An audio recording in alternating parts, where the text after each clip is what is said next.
important to have a split, but like you said, it's important to know like what your body goals are too, because if it's not necessarily like building muscle, your split's obviously gonna look a little different. Yeah, of course.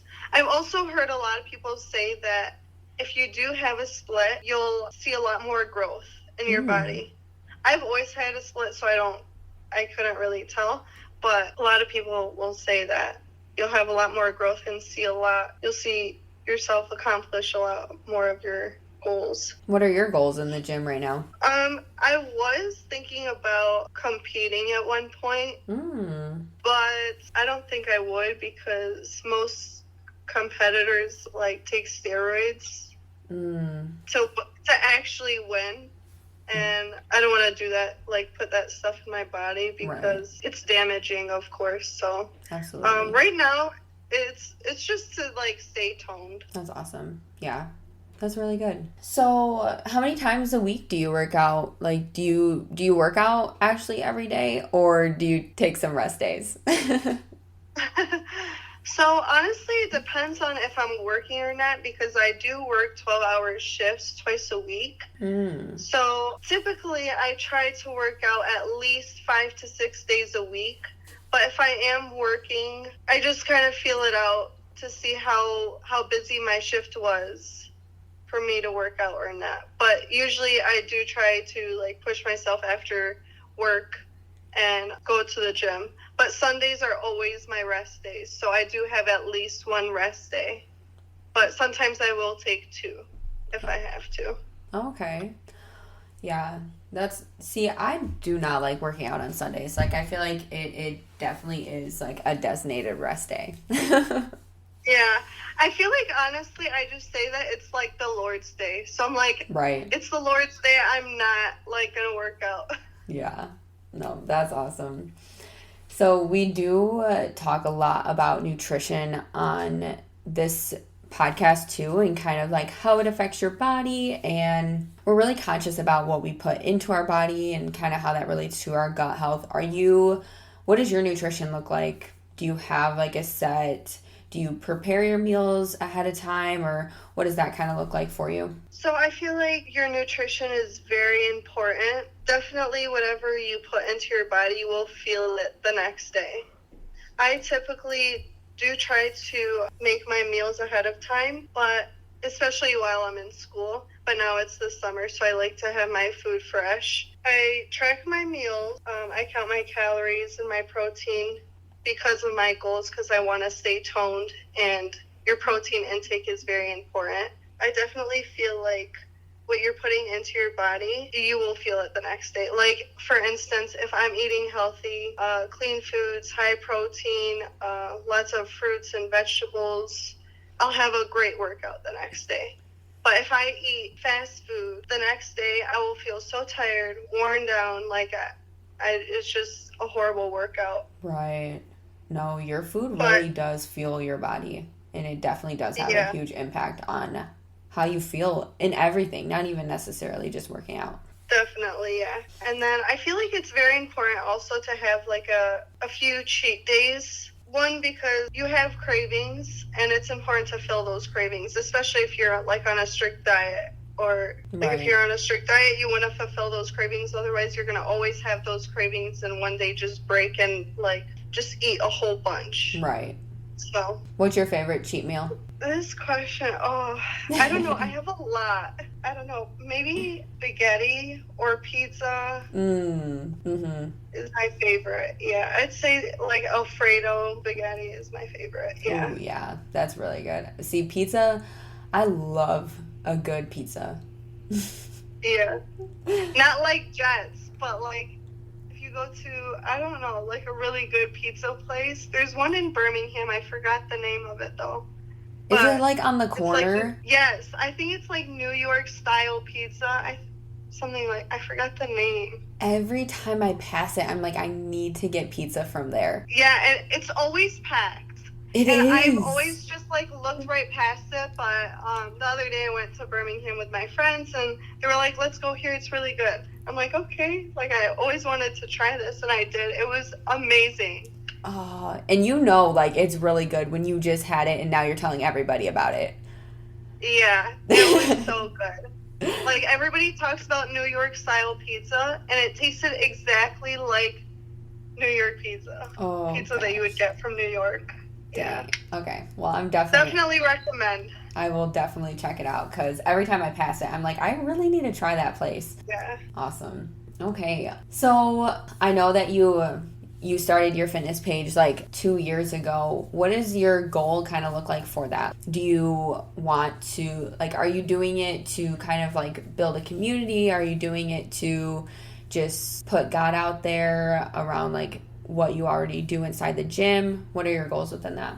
Honestly, a few things. One, the first and foremost, most important is to spread the word and hope that people come to Christ through this page. And honestly, give all the glory to Him and Him alone. But also to build a little community as well, too. For I know that it's a little hard when you're first starting in the gym and you don't know where to start. You don't know what to do.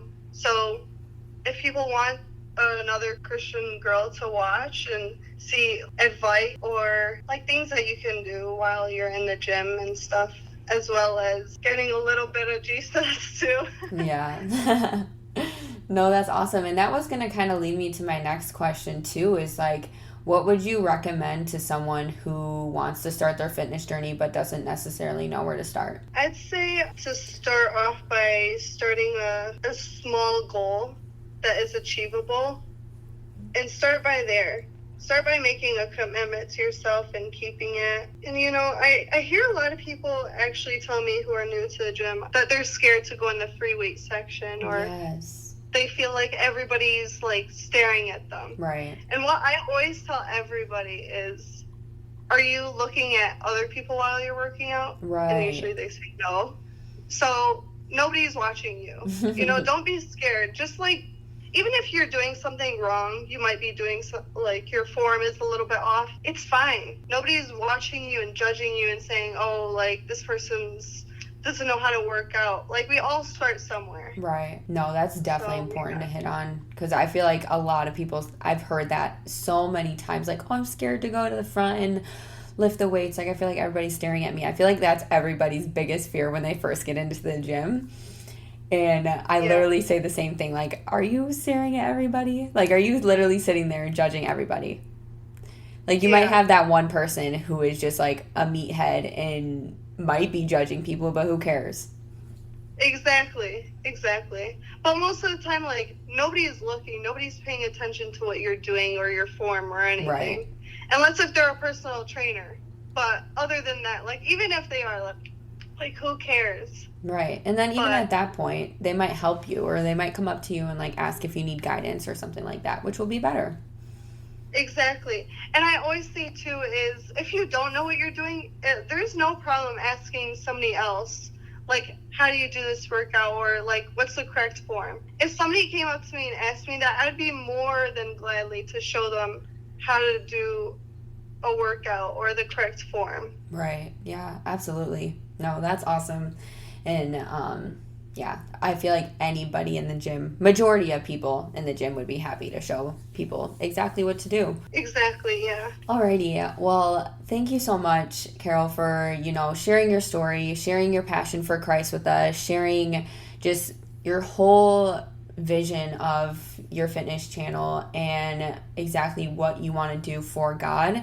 I think it's beautiful, and I'm so happy that we've connected, and I'm so happy to like grow this friendship and really just have another faith-filled friend in my life that has God in the center, because you want to center your life around those type of people. So thank you so much for being with us today.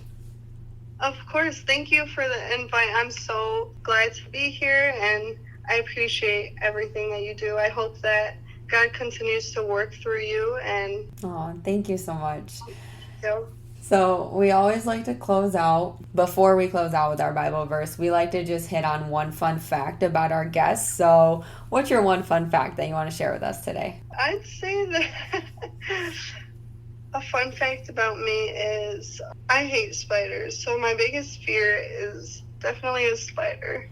if I see a spider anywhere, I will run and never go into that room or place again for the next few days. So definitely my biggest fear is spiders. Oh my goodness. So like if you see a spider in your room, you're not going back in there. Nope. I remember once I saw a spider in my room. I didn't sleep in my room for the next week. Oh, that's hilarious. Yeah. Oh my gosh. Yeah. No way. I'm messing with any spiders. Awesome. Well, like I said, we always like to close the podcast with a Bible verse, and the one you chose two today, and I absolutely love both of them. You chose Galatians 2:20. I no longer live, but Christ lives in me, and Jeremiah 29:11. For I know the plans I have for you, declares the Lord, plans to prosper you and not to harm you, plans to give you hope and a future.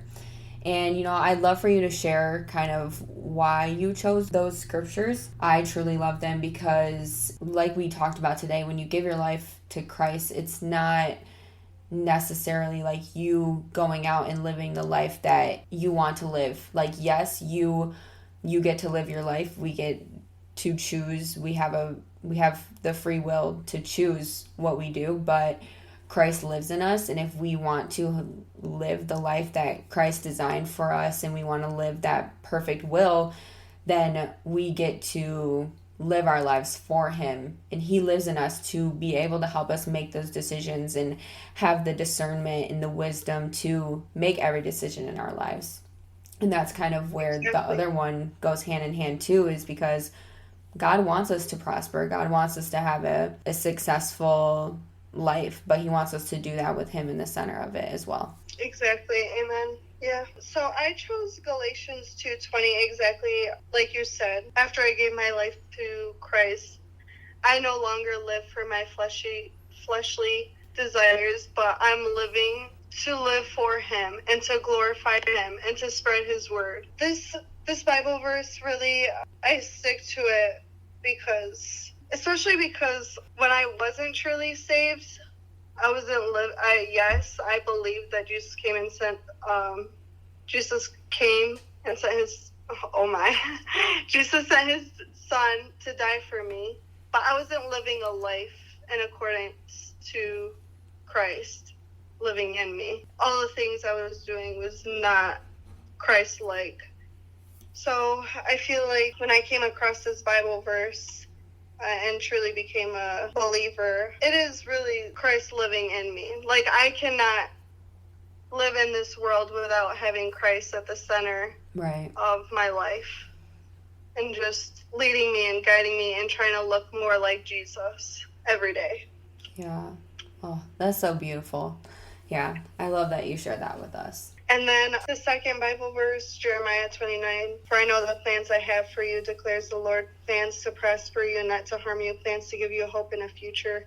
I feel like a lot of the times if I'm feeling down or scared of what's the next step in my life or what's next to come, like I always come back to this verse and I remember that God has a plan for my life. He knows my future and he already has my future planned. So it gives me peace in knowing that he has my future laid out. And to just give my burdens to him and just knowing that he knows my future and it's only to prosper me and give me hope in a future. So yeah. So good. Just surrendering. Yeah, exactly. Like at times whenever I'm in the middle of prayer, like I say to God, you promised that you have a future for me and not to harm me, but to prosper me. And so, yeah, a lot of the times I bring up that Bible verse in the middle of prayer and I'm like, you said this, you're going to do this and this. So right. And he's a promising God. Exactly. Yeah, he is. Awesome. Well, thank you so much for sharing those with us today. And thank you for just, again, sharing your whole story with us. And just your love for Christ is beautiful. I can feel it. And I know people can feel it through listening to this episode as well. So if you like this episode, be sure to share it with your family and friends so that they can hear what God can do in and through their lives as well. Post it, leave a review so other people